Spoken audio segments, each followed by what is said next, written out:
try to paraphrase it. And it says that, if we have to like justify our trauma and then like and use it as an excuse for other people experiencing their own traumas, then that's not healthy, right? Like, well, I got the silent treatment as a child, so I can not speak to my children. But when I'm doing that, I'm cutting you off. And I'm going back to your comment, R.A. Torrey, about that perfect love casts out fear. If I am operating from that love-based perspective, I'm always looking for that opportunity to repair. And when I give my child or anyone that I'm in a loving relationship or an intimate relationship with, when I am shutting down opportunities for communication and reconciliation, I'm allowing this gap, or this rupture rather, in our relationship to fester and to grow. And I'm allowing both people to get within their own heads and come up with their idea of what needs to happen. And then when that happens too, I just want to be very, very frank, I am misabusing power. Because when I give you the silent treatment, what happens is that I then have the power. So then I then can determine when the silent treatment goes on and off. And so how then do you operate around me? How then do you interact with me? You're interacting with me on eggshells.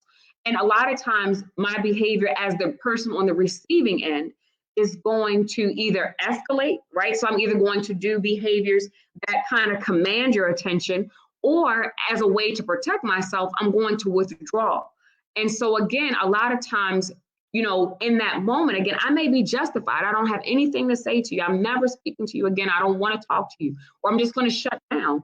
But in the long run, as it relates to the peace and the health of the relationship, those opportunities where I'm becoming mean, weak, or gone cause these ruptures to occur that then place the focus on the rupture than actual healing and repairing the relationship or speaking those words of affirmation.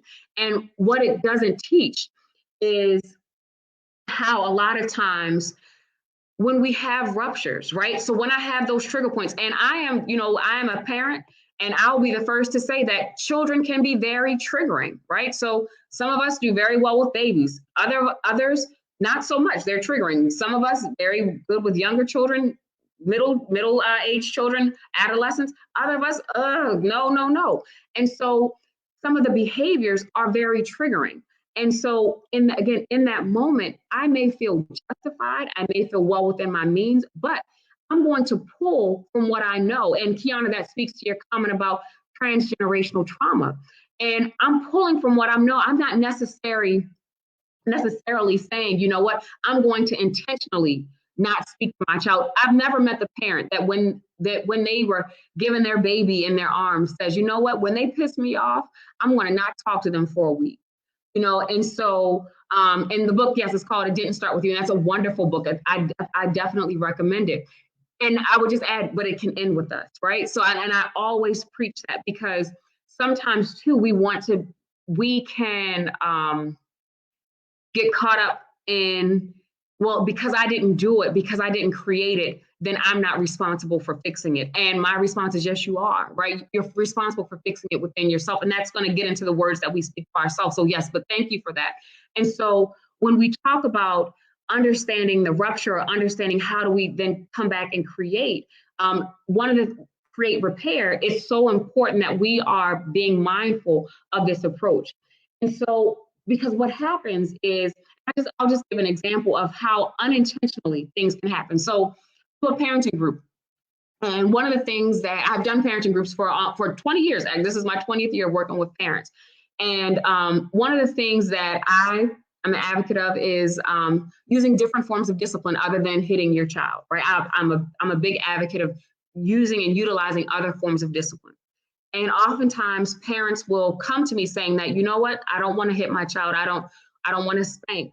But if I stop and I don't have another form of discipline, one of the things that we often see skyrocket is emotional abuse, negative language. And a lot of times we don't think of words as emotional abuse, but I want to say that emotional abuse is humiliation, is shaming, is ridiculing, is belittling, it is abusive. And so unintentionally, right? So I'm thinking I'm doing a good thing because I'm putting up a form of discipline that may no longer serve our family.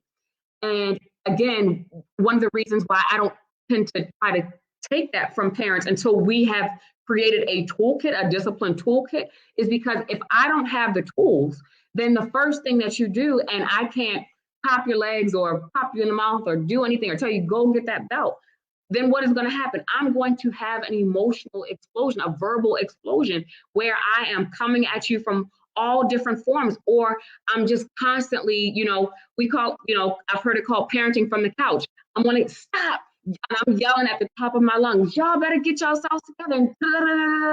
And so I'm creating all these rupture points in my household.